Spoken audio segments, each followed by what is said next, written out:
This is Channel 25 WVTT Olean.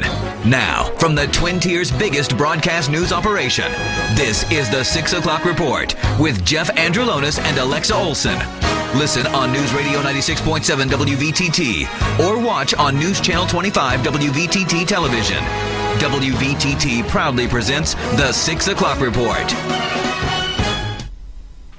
Good evening, I'm Alexa Olson. Jeff Andrulonis is off tonight. Topping the 6 o'clock report, a lot of things going on this weekend. The 5th annual Gus Macker Tournament is one of them. It'll take place on Saturday and Sunday, and WVTT will be out there. WVTT's Derek Smith went over to the Olean Center Mall earlier today to see how crews are doing with setup and got an exclusive interview with Mimi Yanetsko about the tournament.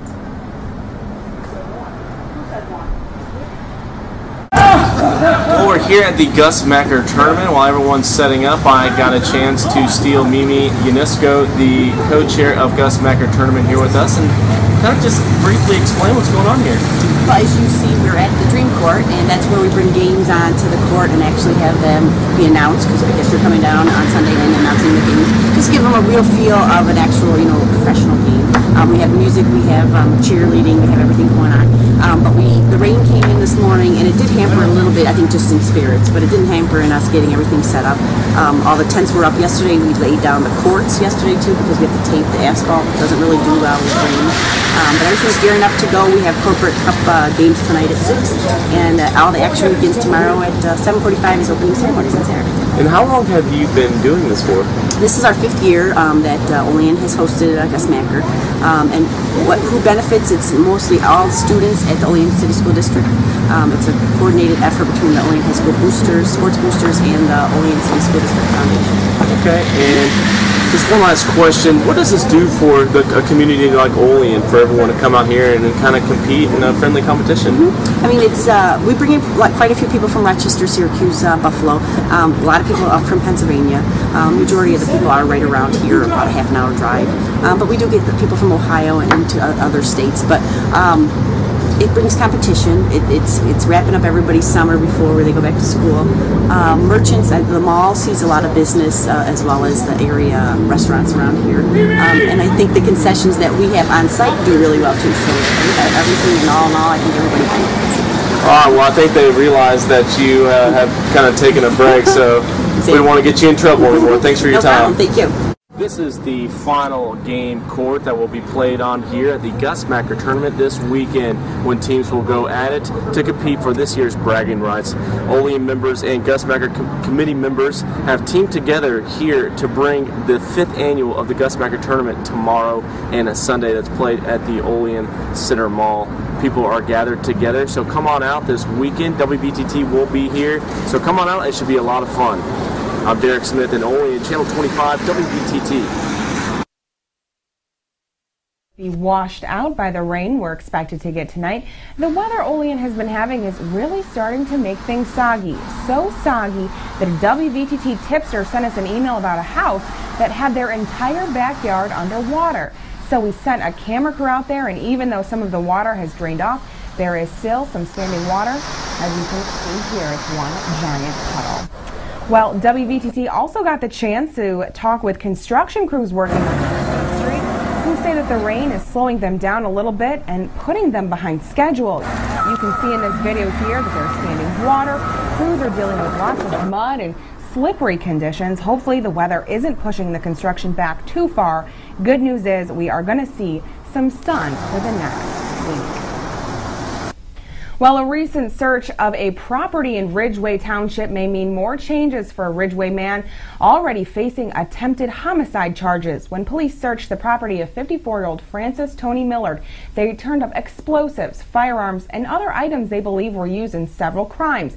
Millard is being held in the Jefferson County Jail on felony charges in connection with the beating of a Ridgeway man back in June of 2011.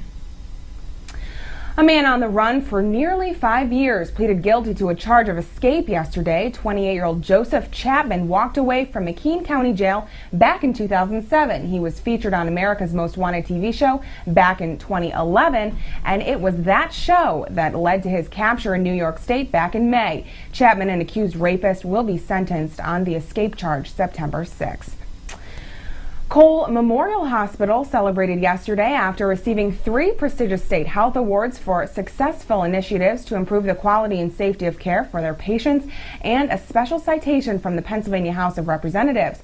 Charles Cole Memorial Hospital and its 10 rural health centers serve approximately 60,000 residents within a 65-mile service area, including Potter, Cameron, McKean, and Tioga counties in Pennsylvania and New York's southern tier. And speaking of hospitals, Olean General Hospital's newest health center celebrated a grand opening yesterday. The $1.4 million region's newest healthcare facility will begin treating patients on Monday. Located in the Delavan Plaza on North Main Street, it will offer primary care and dental services to residents in and around northern Cattaraugus County. Alfred University in Alfred, New York will see their second largest incoming class this semester in university history. An estimated 615 new students, 540 of them being freshmen, and 75 transfer students will arrive on the Alfred University campus Thursday, August 23rd for 4 days of orientation before the start of the fall semester, which starts on Monday, August 27th. 2 local residents are facing burglary charges in connection with multiple break-ins that were reported in Cuba, New York recently. 22-year-old Sean Washington of Cuba and 27-year-old Henry Spencer of Olean were arrested after a big bust by the Cuba Police Department after authorities obtained a search warrant to search the house after an investigation that lasted about 2 weeks. Authorities allegedly seized over 60 items from the home, as well as 6 firearms, 50 marijuana plants, packed marijuana, narcotics, a car, drug paraphernalia, electronics, ammunition, and several other items. Well, in Buffalo today, the mayor is endorsing a gun buyback program that will take place at 7 different churches this weekend. Anyone will be able to bring in a firearm and have it disposed of, no questions asked. If people are looking to get rid of unwanted guns from their homes in a safe way, this is the way to do it. Mayor Brown says that during the gun buyback, the guns are not checked, stressing that they are taken in and then they are destroyed. However, there is some controversy with this program. The guns are not going to be checked once they're turned over, possibly giving criminals an easy way to dispose of murder weapons. But some people say this is a great program because it gives a safe way to get rid of guns with the peace of mind that they won't fall into the wrong hands. Well, the World News Roundup is next. You're not going to want to miss it. Keep it locked on News Channel 25 WVTT for more.